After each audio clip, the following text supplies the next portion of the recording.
Ladies and gentlemen, welcome to our analysis. The world over, managing a coalition government has never been a walk in the park. And for Azimio, One Kenya Alliance and KenyaKwanza, this is a reality that they are facing even before either of them forms government. The other day, the president and Raila Amolo Odinga summoned an impromptu meeting to iron out some issues that are likely to affect their party, their coalition. Among other things that were discussed in that meeting was the issue of several aspirants contesting for a similar post under the coalition. Even though Uhuru himself did not attend this meeting, Raila met several party leaders of the parties that form Azimio, and they agreed that they would compromise some aspirants to ensure that they only have one candidate under Azimio vying for a particular post. An example is that of Ngilu, who was fighting it out with Malombe for the Kitui gubernatorial seat, and Ngilu agreed to step down for Governor Malombe so that they would only have one candidate. For William Ruto, this is becoming an uphill task because we have several affiliate parties under One Kenya Alliance, and the interests of these individuals is really making it difficult for William Ruto. Take for example Kiambu.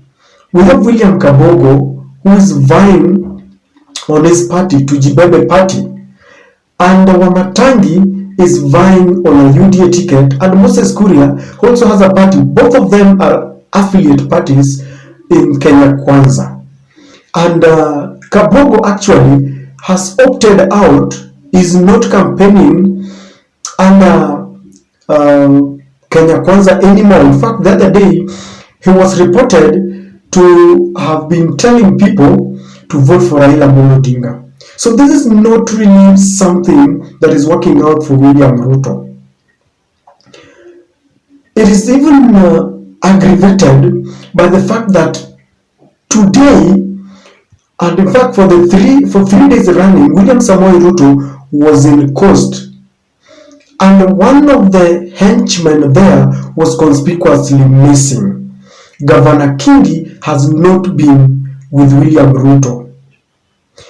But one thing that is worrying is that one of the associates of Mr. President Uhuru Kenyatta actually revealed to the nation that Governor Kingi called him and expressed his disappointment in KenyaKwanza, and he actually alluded to some fact that Governor Kingi is going to walk out.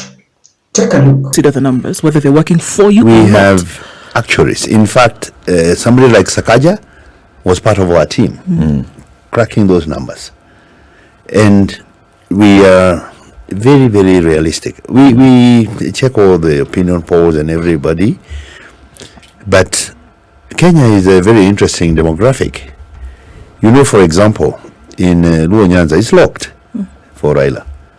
When you go to Western, he almost always defeats Musalia in Western, because you have Kakamega with Raila, Busia with Raila, Vihiga with Raila. They split Bungoma. Trans Nzoia with Raila.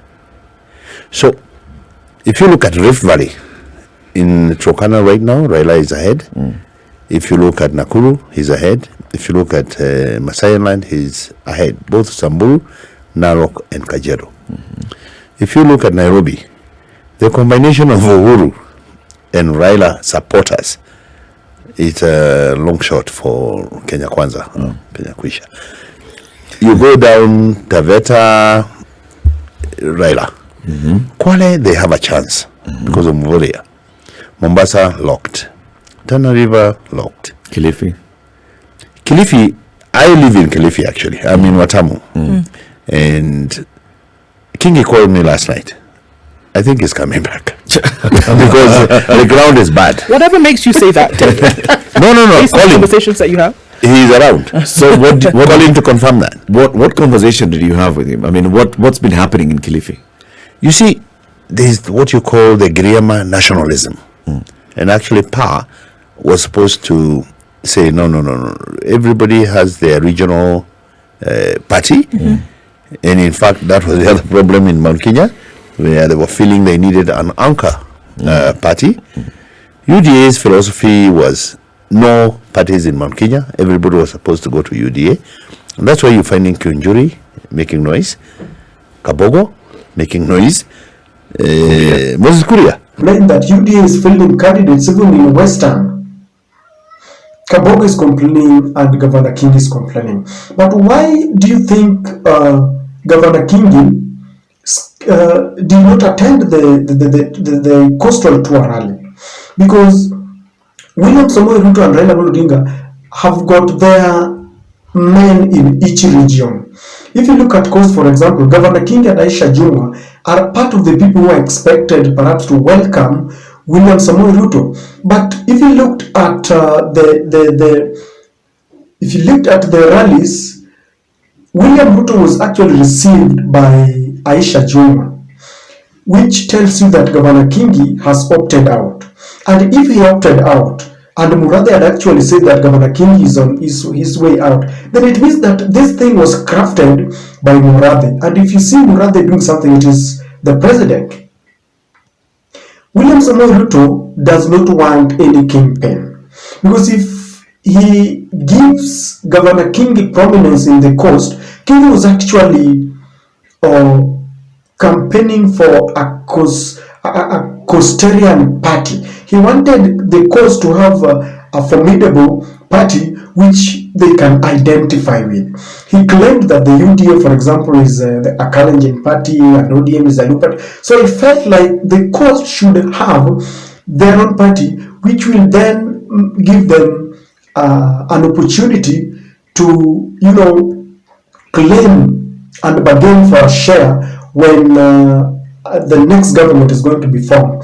Governor Joe did not want this, and Joe actually told him that he should stay in the ODM and their interests will be taken care of. Governor Kingi talked of, among other things, like the land issue. He talked about their economic progress, and it seems like he's realized that this is not working, because William Samoei Ruto, many believe, is part of the land problem. He's been accused over and again that he's got this penchant for stealing land, if there's no other way to put it. And so when Governor Kingi tells the constituents that Ruto will solve their land problems, it is they're not buying it, because Ruto has been labeled as part of a land problem. There is a problem with Ruto claiming that he's going to give them back their port, the port that was taken to Naivasha. And it has also been scrutinized that Ruto was part of the team that took that dry port to Naivasha. So this again is not working out for Governor Kingi. When he says that William Ruto is going to solve their port issue, Joe was actually caught on camera playing an audio where Ruto advocated for this port to be transferred to Naivasha. Ruto actually claimed that it was going to be of more benefit and going to bring more revenue for the people. Only a few later he negated those facts and said that it is the handshake that took away the port. And so it's not working for Kingi in the coast.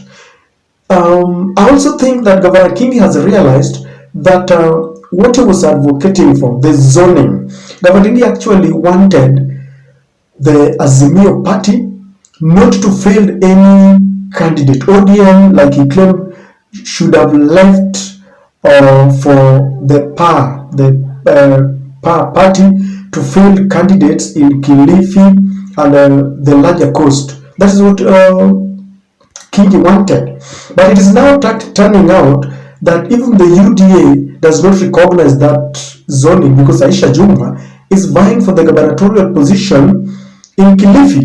And so the reasons why he ran away from the ODM and the Azimio are still haunting him. It's not working out for him. Governor Kingi has also realized that the coast has changed. It's been locked. Coast has always been an ODM zone, and thanks to people like Governor Joho, they have locked out completely the coastal area. Remember, in his proposal, Raila Odinga proposed that Governor Joho is going to be a land minister because he realized that the Coastarians have been complaining about land. They said that their land was taken away, most of them don't have title deeds. And so what Raila did is that he proposed that when he takes over government, then Joho is going to be the minister for lands, because he's an insider and therefore he understands their problems. He will deal with these problems as an insider and as one who knows where the shoes is pinching.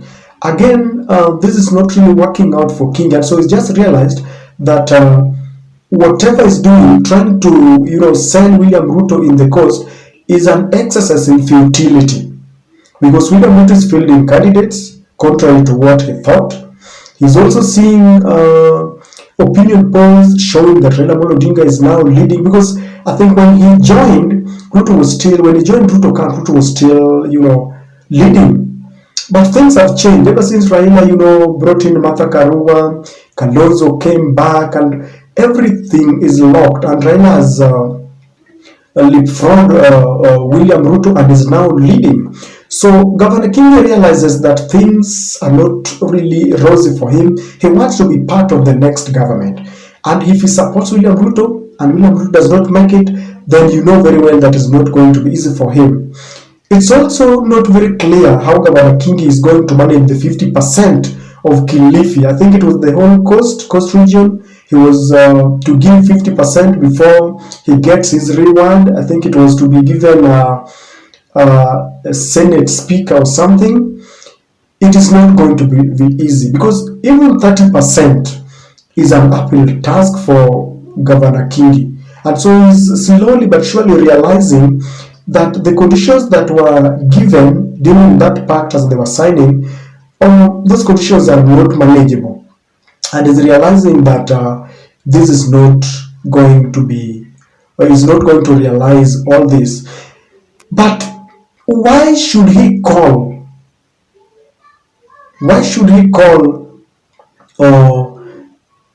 an associate of the president? Because many people think that Murathe is not working alone. The president is a man who does not talk much, but he seems to be pulling the strings, from behind the curtains. And so, if the president has a hand in KenyaKwanza, don't you think it is spelling doom for William Ruto? Because they claimed the other day that the president had a hand in Sakaja certificate issue. Now it is Kabogo. With only a few days remaining, no party leader would want to lose even one supporter.